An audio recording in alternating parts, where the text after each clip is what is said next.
Bonjour et bienvenue dans Raconte ton histoire, un podcast pour passer une semaine reliée et créative. Raconte ton histoire, ce sont des histoires pour les adultes qui veulent renouer avec leur enfant intérieur, avec la légèreté profonde de la vie, en lien avec le langage universel que sont les mythes, les contes et les histoires. Celles que l'on se raconte au coin du feu, celles que l'on se murmure à l'oreille, celles que l'on se transmet de mère en fille, celles que l'on fredonne et toutes les autres. Les récits qui nous offrent des clés de compréhension et deviennent des sources d'inspiration.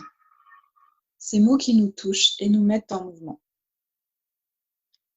Je m'appelle Marie-Liesse, je suis psy créative. J'accompagne les femmes et les hommes qui vivent un changement de cap et qui se sentent déboussolés à créer une nouvelle sécurité intérieure.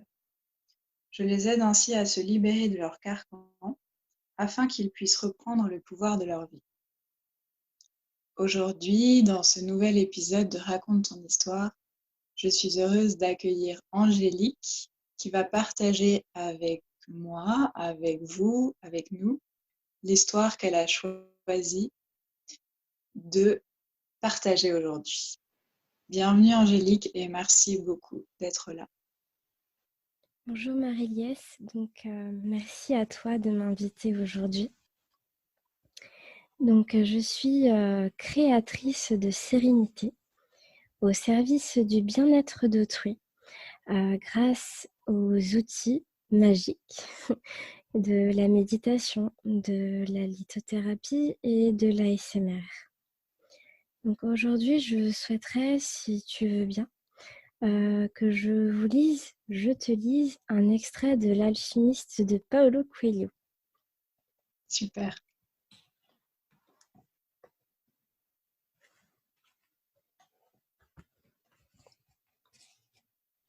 L'Anglais était assis à l'intérieur d'un bâtiment qui sentait les bêtes, la sueur, la poussière.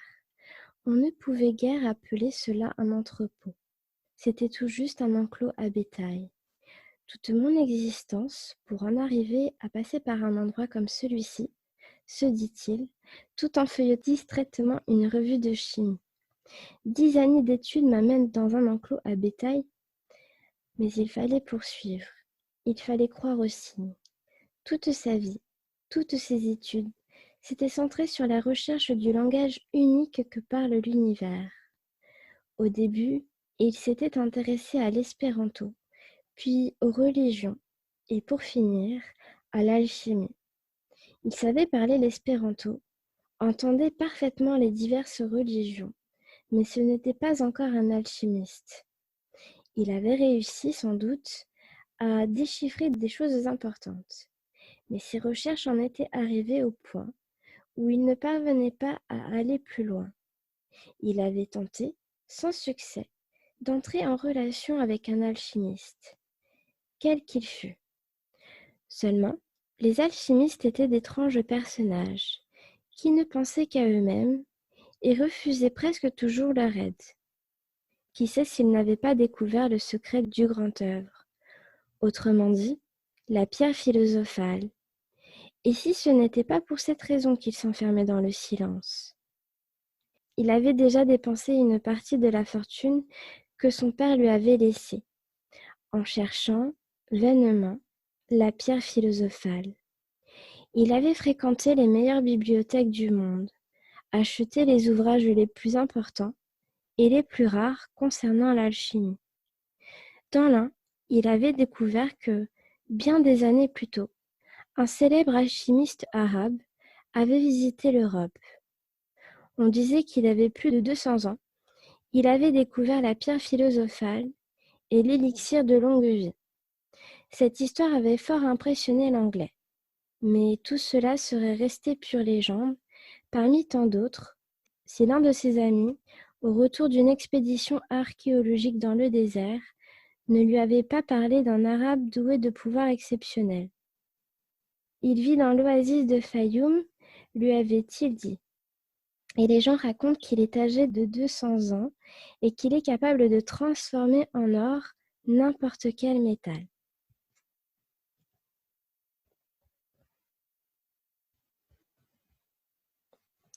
Ce que ce texte évoque en moi, c'est être à l'écoute de ta richesse intérieure ou de tout ce qui est en nous.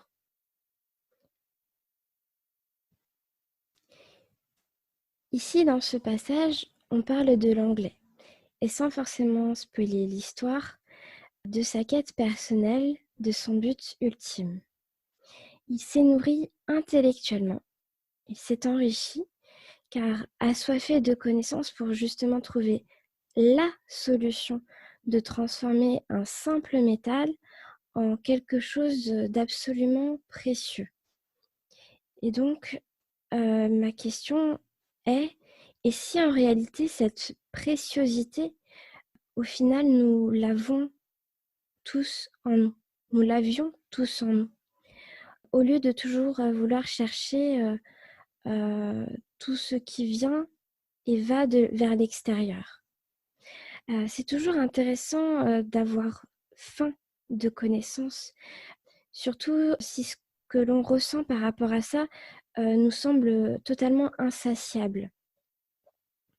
Et d'ailleurs, ça me rappelle qu'en 2016, j'avais ce besoin de comprendre mieux ce monde qui nous entoure, en l'étudiant, en étant boulimique de livres, audio, vidéo, qui traitaient de psychologie ou de développement personnel.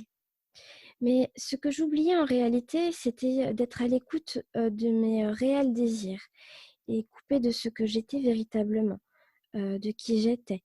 Je me suis rendu compte que j'entrais, on va dire, dans un tunnel sans fin. Alors en prenant du temps, en prenant le temps, en écoutant mon intériorité, j'ai compris que beaucoup de choses autour de moi pouvaient changer, que ces changements étaient là, présents depuis le début.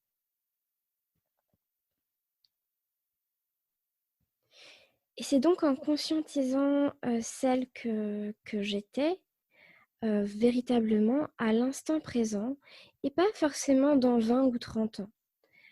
Parce que c'est ce que je faisais beaucoup au final.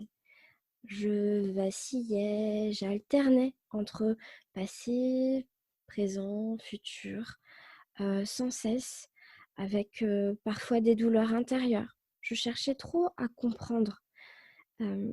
Ça en devenait angoissant, voire déprimant.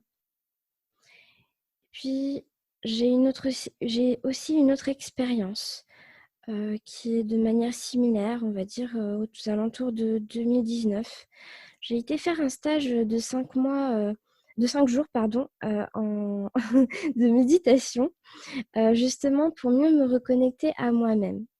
Je me suis rendu compte que tout ce que j'avais emmagasiné durant toutes ces années, à tenter de comprendre qui j'étais, ce que je voulais, alors que c'était juste là, en fait, sous mes yeux, si je peux dire ça comme ça, ou plutôt à l'intérieur de moi-même. Et l'expérience a été vraiment ce qui m'a permis d'identifier tous mes besoins, mes aspirations à l'instant présent. Et donc, ce qui veut dire que j'ai dû aller chercher vers l'extérieur pendant longtemps, pendant des années, tout ce qui en réalité faisait sens et écho à l'intérieur de moi. Et donc ce passage de la chimie, c'était vraiment très parlant.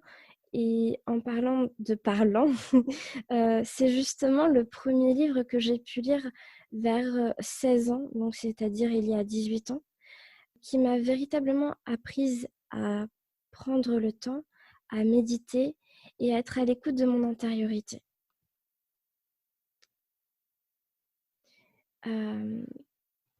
Parfois aussi, nous sommes trop focalisés sur les événements qui peuvent être difficiles dans le tumulte de nos vies. Et donc, nous ne nous écoutons plus. Pourtant, ça détermine vraiment ce que nous, êtres vivants, avons la possibilité de créer, concevoir. Quand je dis ce, c'est notre intériorité. Et du coup, en écoutant, on se rend compte que on voit ce qu'il y a au plus profond de nous, au plus profond de notre être. Car même si l'extérieur nous nourrit, nous enrichit, nous instruit, en réalité, nous avons la capacité de transformer ce qu'on a pu apprendre, comprendre, percevoir, ressentir. et notamment par nos expériences personnelles. D'ailleurs, ça me fait penser qu'on peut avoir exactement la même expérience que son voisin ou un membre de sa famille, mais ça ne sera jamais vraiment pareil. Comme exemple, je peux dire qu'on peut faire une belle rencontre amoureuse, et puis l'amour qui est si simple, alchimiste, magique, sera totalement perçu différemment des deux êtres qui s'aiment tous les deux. Mais ça ne veut pas dire qu'on va s'aimer de la même intensité et forcément au même moment. Et enfin, pour finir, je dirais que ce qui nous enrichit le plus, c'est de percevoir ce que nous sommes là, présents, présentes, dans notre vie actuelle, avec ce qu'elle comporte. Et si on décide vraiment de transformer notre intériorité en quelque chose de merveilleux, bien tout est en nous, car nous avons la plus belle ressource qui est inépuisable au fond de nous, celle de nos pensées qui révèlent tout notre potentiel, créatif, inspiré et inspirant. Merci beaucoup Angélique pour ce partage et ta douce voix. Merci à toi. Je vais déjà partir en relaxation méditation. Si on reprend un peu ce que tu as proposé, tu parles du fait d'avoir été beaucoup à l'extérieur pour finalement te rendre compte que tout était déjà là à l'intérieur. Oui. Est-ce que tu penses que c'est possible de, entre guillemets, faire l'impasse de l'extérieur, de tout de suite rencontrer son intériorité, ou que là où on en est en fait dans notre développement humain, on a encore cette nécessité de justement se nourrir de ressources culturelles, notamment de lecture inspirantes, et puis aujourd'hui de vidéos, d'audio, etc., pour en fait justement reconnecter à notre intériorité et nous rendre compte que effectivement, finalement, la source intarissable, elle n'est pas à l'extérieur, mais elle est à l'intérieur. Qu'est-ce que tu en dirais, toi, de ça? Alors je dirais que c'est important de se cultiver et de se nourrir, comme je disais, psychiquement, intellectuellement, de choses, de lecture, de vidéos, d'audio, parce qu'ils sont là pour ça. Mais je dirais que parce qu'on a tout en nous, il est important de s'en inspirer, mais qu'au final, c'est nous qui créons. Je pense qu'il y a un juste équilibre dans tout ça. On peut avoir envie de lire, alors lisons. C'est pas ça le problème, il n'y a pas de problème au final. Je pense qu'en fait, on peut s'appuyer sur ça, mais cela ne fait pas tout. Je voulais faire le lien avec ce qu'on vient de dire par rapport au fait de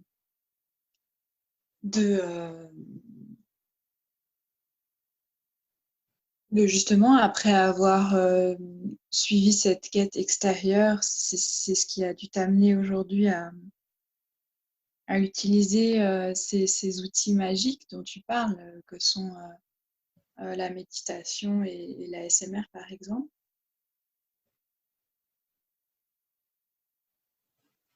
Est-ce que tu pourrais dire que c'est comme une synthèse de toutes tes recherches ou pas? Non, absolument pas en réalité. Parce que Mhm. la recherche intérieure, notamment, c'est un cheminement. On peut avoir un objectif, mais le chemin que l'on va parcourir sera totalement différent de ce que on va réellement vivre en réalité. On a un cheminement de pensée, qui peut être cohérent avec la réalité. Mais par contre, ce que l'on va vivre à l'instant présent sera totalement différent de ce que l'on aura pu imaginer. Mais par contre, comme tout est en nous, même si on n'a pas anticipé, notre inconscient, lui, va conscientiser. Va conscientiser. Je ne sais pas si je suis claire par rapport à ta question. Est-ce que tu peux approfondir un peu? Oui. On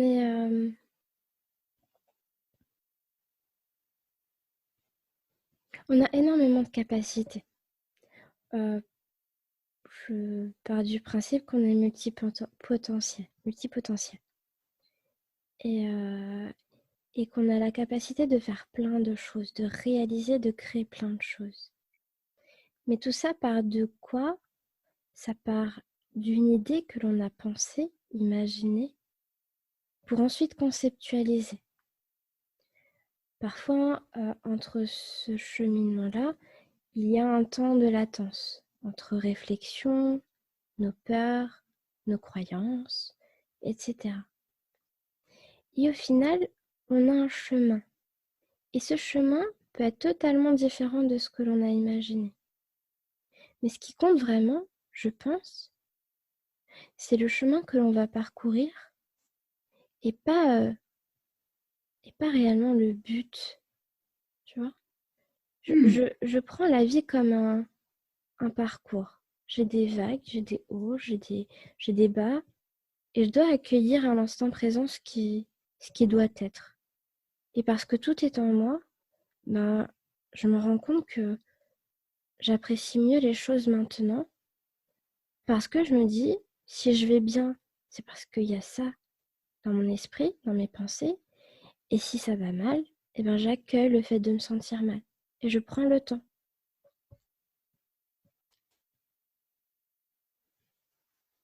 Ok.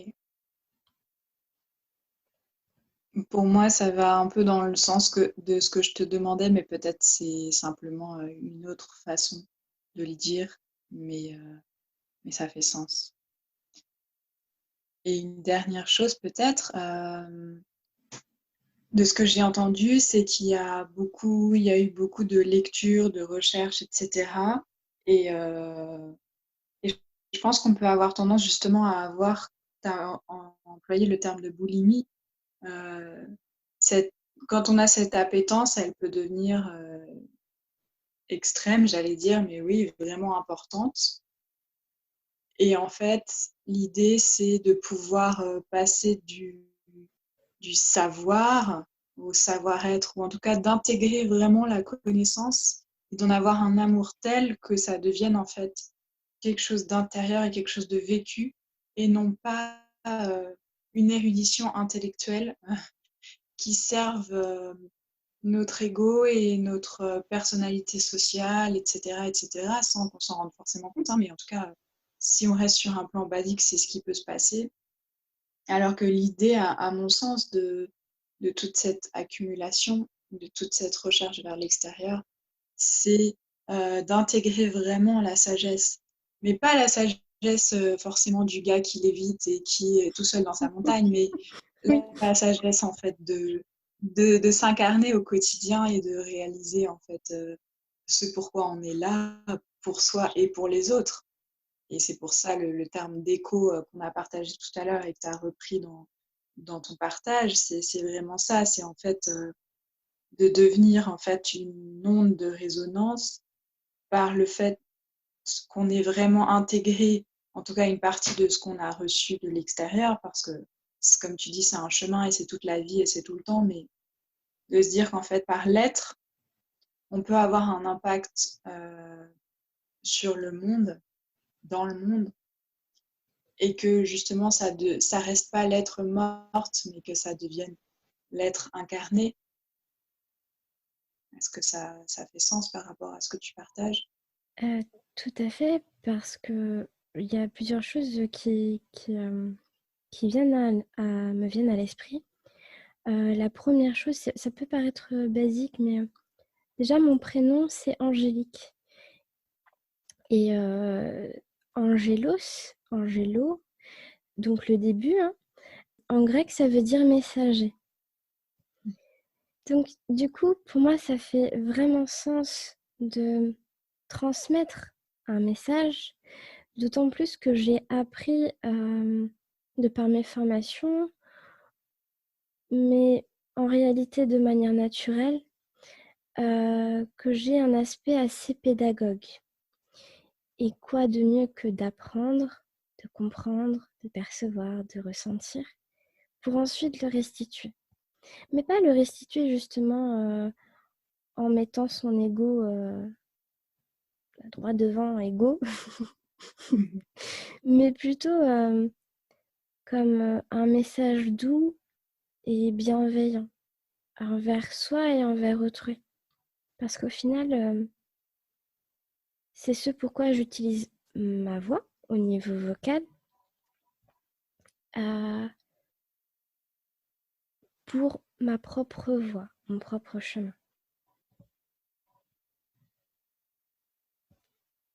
Super, merci beaucoup Angélique. Merci à toi. Est-ce que tu aurais un mot de la fin? Est-ce qu'il y a quelque chose que tu as envie d'ajouter, de partager avec les personnes qui vont nous écouter? Oui, je voudrais dire que